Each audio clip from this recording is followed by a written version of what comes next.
আপনার লিভার সঠিকভাবে কাজ করছে কিনা, গলব্লাডার বা পিত্তথলির রোগ, আপনার হজম ঠিকমতো হচ্ছে কিনা এবং অগ্নাশয়ের কোনো সমস্যা আছে কিনা সেটা জানার জন্য এই অ্যালকালাইন ফসফেটেস পরীক্ষাটি করার প্রয়োজন হয়। কখন আপনি এই পরীক্ষাটি করবেন, অর্থাৎ কোন লক্ষণগুলো দেখা দিলে বা কোন কোন প্রয়োজনে এই পরীক্ষাটি করা উচিত? জন্ডিস দেখা দিলে, বমি বমি ভাব, হজমের সমস্যা, সারা শরীর চুলকানো এবং পিত্তথলির প্রদাহ, পিত্তথলিতে পাথর, লিভার সিরোসিস বা লিভার ক্যান্সার, হ্যাপাটাইটিস এ ধরনের রোগ লক্ষণ দেখা দিলে এই পরীক্ষাটি করা উচিত।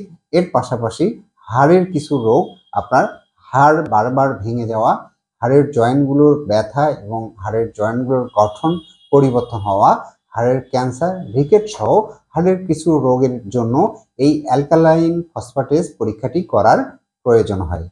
এটা রক্তের একটি পরীক্ষা, যে কোনো সময় ল্যাবরেটরিতে রক্ত দিয়ে এই পরীক্ষাটি করা যায়, তবে খালি পেটে রক্ত দেওয়া ভালো। এই পরীক্ষাটির নর্মাল রেঞ্জ হচ্ছে 44 থেকে 147 ইন্টারন্যাশনাল ইউনিট প্রতি লিটার।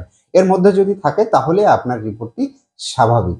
তাহলে আজকে এ পর্যন্তই। ভিডিওটি ভালো লাগলে চ্যানেলটি সাবস্ক্রাইব করে পাশে থাকবেন। ধন্যবাদ সকলকে।